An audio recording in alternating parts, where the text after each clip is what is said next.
Hello welcome back to my kitchen. ഞാൻ പ്രസീത.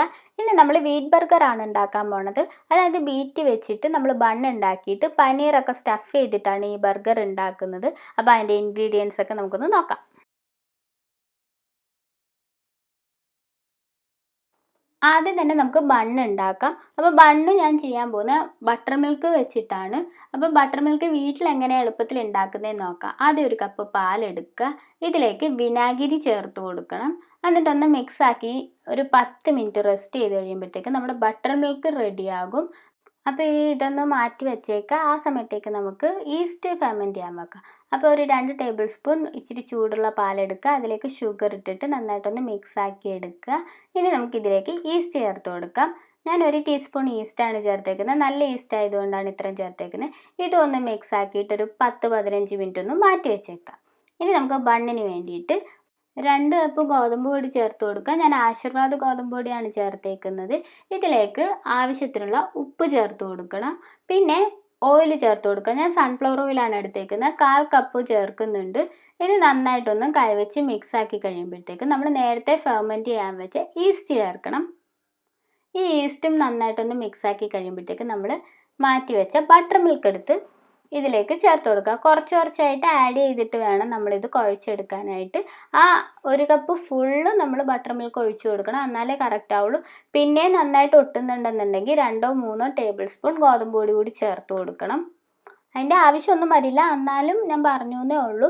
ഇത് നന്നായിട്ട് കുഴച്ച് കുറേ സമയത്ത് കുഴക്കണം. ഒരു 10-12 മിനിറ്റ് ഇട്ട് കുഴച്ച് കഴിയുമ്പോഴത്തേക്ക് ഇത് നല്ല സോഫ്റ്റായിട്ട് വരും. ഇതിലേക്ക് നമ്മൾ കുറച്ചുകൂടെ ഓയിൽ ഒഴിച്ച് കൊടുത്തിട്ട് ഒന്ന് തേച്ച് പിടിപ്പിച്ചിട്ട് അടച്ചു വെക്കുക. 2 മണിക്കൂർ മിനിമം വെക്കണം, എന്നാലേ ഇത് കറക്റ്റായിട്ട് പൊങ്ങി വരുള്ളൂ. അപ്പോൾ ഇതൊന്ന് അടച്ചു വെച്ചേക്കാം. 2 മണിക്കൂർ കഴിയുമ്പോഴത്തേക്ക് മാവ് നന്നായിട്ട് പൊങ്ങി വന്നിട്ടുണ്ടാവും. ഇത് നമ്മൾ വീണ്ടും കൈവച്ച് ഒന്നും കൂടി കുഴച്ചെടുക്കണം. അപ്പോൾ ഇത് കൗണ്ടർ ടോപ്പിലിട്ട് കുഴക്കുന്നതായിരിക്കും നല്ലത്. നല്ല സോഫ്റ്റ് മാവായിരിക്കും ഇത്. 2 കപ്പ് ഗോതമ്പ് പൊടി വെച്ച് നമുക്ക് 6-7 ബണ്ണ് വരെ ഉണ്ടാക്കാൻ പറ്റും. ഞാനിപ്പോൾ നീളത്തിലുള്ള ബണ്ണാണ് ചെയ്യുന്നത്. വട്ടത്തിൽ വേണമെങ്കിലും ചെയ്യാം, എങ്ങനെ വേണമെങ്കിലും ചെയ്യാം. ഷേപ്പൊക്കെ നമ്മുടെ ഇഷ്ടമാണ്. ഇതിനെ നന്നായിട്ടൊന്ന് മുറിച്ചിട്ട് നമുക്ക് ബണ്ണാക്കി എടുക്കാം. ഒരു കത്തി വെച്ചിട്ട് മുറിച്ചെടുക്കുമ്പോഴായിരിക്കും നമുക്ക് ഇത്തിരിയും കൂടി സുഖം ചെയ്യാനായിട്ട്. ഇനി ഓരോ ബോൾസ് എടുത്തിട്ട് നമുക്കിതിനെ ഇങ്ങനെ കൗണ്ടർ ടോപ്പിലിട്ട് ഒന്ന് ഉരുട്ടിയെടുക്കണം. അപ്പോൾ തന്നെ അതിന് നല്ലൊരു ഷേപ്പ് കിട്ടും. ഇനി ഇതിനെ നല്ല പൊട്ടലൊന്നും ഇല്ലാത്ത രീതിയിൽ വേണം നമ്മളിതൊന്ന് സെറ്റ് ചെയ്തെടുക്കാനായിട്ട്. ഈ ഒരു ഷേപ്പാക്കി കഴിയുമ്പോഴത്തേക്ക് നമുക്ക് ബേക്കിംഗ് ട്രേയിലേക്ക് മാറ്റാം. ബേക്കിംഗ് ട്രേയിൽ ഞാൻ ബട്ടർ പേപ്പർ വെച്ച് കൊടുത്തിട്ടുണ്ട്. ഇനി എല്ലാ ബോൾസും നമ്മൾ ബണ്ണിൻ്റെ ഷേപ്പാക്കി കഴിയുമ്പോൾ ഒരു 10 മിനിറ്റ് വെച്ചേക്കുക. അത് കഴിഞ്ഞ് വേണം ബേക്ക് ചെയ്യാനായിട്ട്. അപ്പോൾ ബേക്ക് ചെയ്യുന്നതിന് തൊട്ട് മുമ്പ് പാലോ എഗ്ഗ് ബീറ്റ് ചെയ്തത് ഇതിൻ്റെ മുകളിലൊന്ന് ബ്രഷ് ചെയ്ത് കൊടുത്തേക്കുക. പിന്നെ എള്ള് വിതറി കൊടുക്കുക. ഞാൻ വെളുത്ത എള്ളാണ് ഇട്ടേക്കുന്നത്. ബ്ലാക്ക് എള്ളും വേണമെങ്കിൽ ഇടാം. ഇനി നമുക്കിതൊന്ന് ബേക്ക് ചെയ്യാം. പ്രീ ഹീറ്റ് ചെയ്ത ഓവനിൽ 170 ഡിഗ്രി സെൽഷ്യസിൽ 15 മുതൽ 20 മിനിറ്റ് വരെ നമ്മൾ ബേക്ക് ചെയ്യണം. അപ്പോൾ ആ സമയത്ത് ശ്രദ്ധിക്കേണ്ട എന്താണെന്ന് വെച്ചാൽ 15 മിനിറ്റ് കഴിയുമ്പോഴത്തേക്കും ഒന്ന് നോക്കിയേക്കുക. ബണ്ണിൻ്റെ മോൾ ഭാഗം ഒരു ഗോൾഡൻ ബ്രൗൺ കളർ ആവുകയാണെങ്കിൽ എടുത്തേക്കണം. അല്ലാന്നുണ്ടെങ്കിൽ കൂടുതൽ സമയം വെച്ചാൽ ഇത് കരിഞ്ഞു പോകും. അപ്പോൾ 20 മിനിറ്റിനുള്ളിൽ തന്നെ നമ്മുടെ ബണ്ണ് റെഡി ആവും. വീറ്റ് ബർഗർ ബണ്ണ് റെഡി ആയിട്ടുണ്ട്. ഇനി നമുക്ക് ബാക്കി കാര്യങ്ങൾ സെറ്റ് ചെയ്യാം. ഞാനിപ്പോൾ പനീർ വെച്ചിട്ടാണിത് സെറ്റ് ചെയ്യാൻ പോണത്. അപ്പോൾ പനീർ ഒന്ന് നമുക്ക് മാരിനേറ്റ് ചെയ്തെടുക്കണം. അതിന് വേണ്ടി 2 ടേബിൾ സ്പൂൺ തൈര് എടുക്കുക. തന്തൂരി മസാലയാണ് ചേർത്തേക്കുന്നത്. പിന്നെ ഇതിലേക്ക് നമ്മൾ മല്ലിയിലയും ചേർത്ത് കൊടുക്കുന്നുണ്ട്.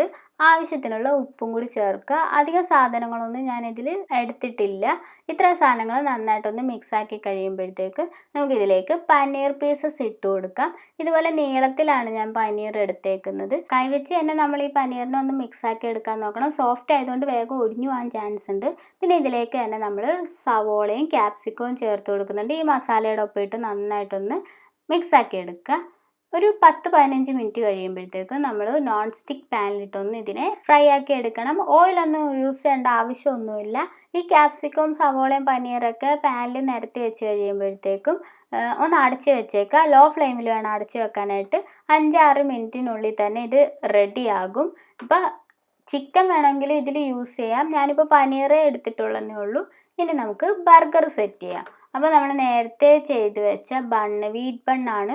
ഇതൊന്ന് നടുക്കൊന്നൊന്ന് മുറിച്ചെടുക്കുക. ഇതിൽ ലെറ്റ്യൂസ് നിരത്തി വെച്ച് കൊടുക്കുക. കൂടുതൽ വെക്കുന്നതായിരിക്കും നല്ലത്.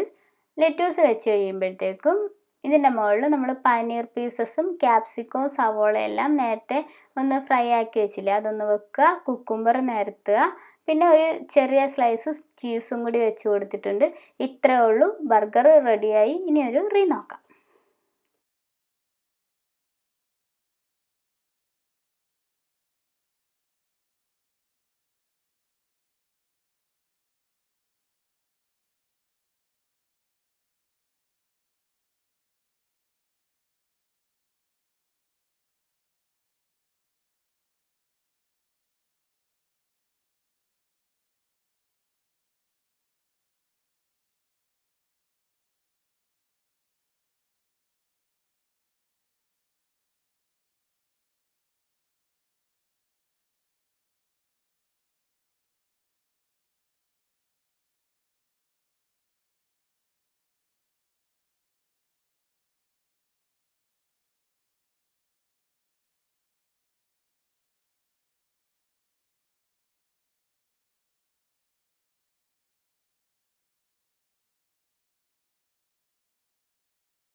ഈ ഹെൽത്തി ആയിട്ടുള്ള ബർഗർ എല്ലാവർക്കും ഇഷ്ടമായെന്ന് വിചാരിക്കുന്നു.